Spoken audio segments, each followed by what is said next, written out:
Hello नमस्ते सम्पूर्णमा आरामै सन्चै हुनुहुन्छ होला, सकुशल हुनुहुन्छ होला। बर्खायामको समय छ, एकदम होसियारपूर्वक रहनु होला।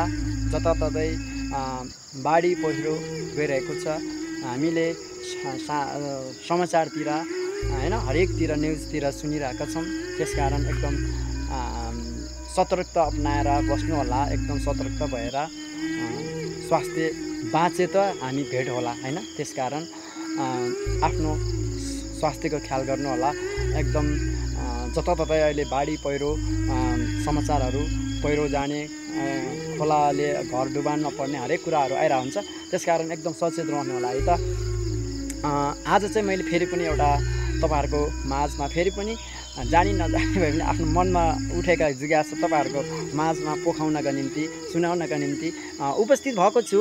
र फेरि पनि एउटा यो चाहिँ एउटा संसारै एउटा केमा अडेको छ, मायामा हैन। माया के हो त भने, माया के हो त, मायाको लागि निभाउनको लागि के गर्नुपर्छ भन्ने खालका कुरालाई आफ्नो मनमा उठेका जिज्ञासाहरू तपाईहरुको माझमा फेरि प्रस्तुत गर्नको निमित्त आइसकेको छु। भिडियोलाई अन्तिमसम्म हेरेर साथ दिन होला है त। माया सम्बन्धमा सबैभन्दा महत्त्वपूर्ण कुरा के हो भन्दाखेरि सबैले भन्छन् माया, तर म भन्छु होइन हैन। किन होइन भन्दाखेरि जब एक अर्कामा कुराकानी हुन्छ, जब संवाद हुन्छ हैन, तब पछि मात्रै मायाको सुरुवात हुन्छ। चाहे आफन्त होस्, चाहे आफ्नो श्रीमान श्रीमतीको होस्, साथीभाइको होस् हैन। त्यसैले एउटा सम्बन्ध तब मात्रै जिउँदो रहन्छ जब दुई व्यक्तिमा कुराकानी गर्छन्, एक अर्कालाई साथ दिन्छन् हैन, एक अर्कालाई साथ दिन्छन्, नियमित रूपमा कुराकानी हुन्छन्। जब एउटाले कुरा गर्दा गर्दै अर्काले ध्यानले सुन्ने गर्छन् र बुझ्ने प्रयास गर्छन् हैन। अनि बुझ्ने प्रयास गर्छन् भनौँ न। एउटा म आफै पनि एक दशकदेखि लाखौँ माइल टाढा छु भनौँ हैन। यदि मनैदेखि चाहिँ सुन्ने र सम्झने कोसिस गरिन्छ भने हजारौँ माइल टाढा रहे पनि मान्छेहरू नजिक हुन सक्छन्।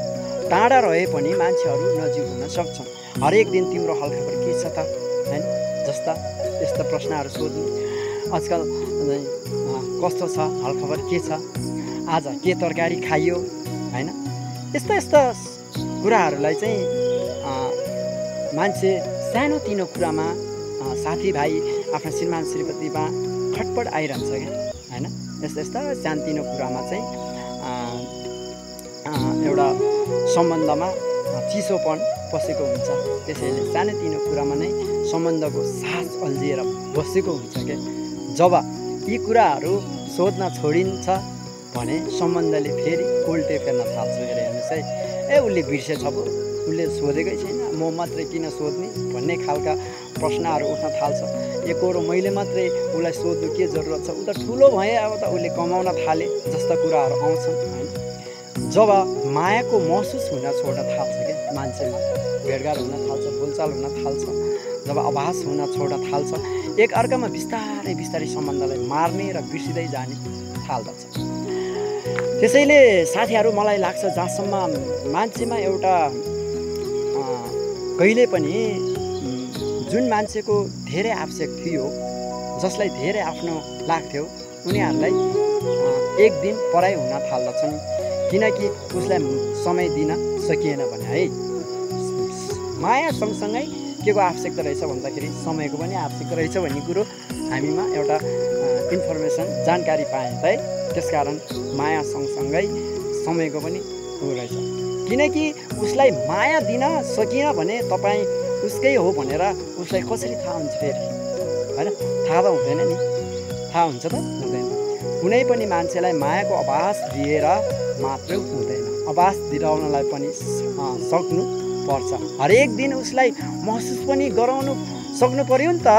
जसले साँचो माया गर्छ सम्बन्धमा हुँदा पनि कति दर्दनाक पीडा हुन्छ क्या सम्बन्धमा हुँदा भनेर उसलाई थाहा हुन्छ। उसैलाई मात्र थाहा हुन्छ, जुन पीडामा रहनेलाई मात्र थाहा हुन्छ। त्यसैले उसले हरेक दिन थोरै भए नि कुराकानी गर्न चाहन्छ र समय निकाल्न चाहन्छ। उहिलेको बुढापाकाको उखान पनि छ नि, एकहोरो रोटी पाक्दैन, एक हातले ताली बज्दैन भन्ने जुन उखान छ नि हैन। त्यसैले यदि साँच्चै नै माया गर्नुहुन्छ भने हरेक दिन कुराकानी गर्नुहोस्, हालखबर बुझ्नुहोस्, समय दिनुहोस् हैन। किनभने यदि सानोतिनो कुराले गर्दा सम्बन्ध खटपटमा आउन थाल्छ अनि मायाको आभास महसुस हुन छोड्छ। त्यसैले समय दिन, समय मायाको साथसाथमा सम्झनाको साथसाथमा समय दिन नभुल्नु होला। त्यसैले आफूले जानेका बुझेका कुरा तपाईँहरूको माझमा लिएर उपस्थित भएको छु। यही कुरालाई तपाईँहरूलाई कस्तो लाग्यो प्रतिक्रिया दिन नभुल्नु होला। हस्त, धन्यवाद।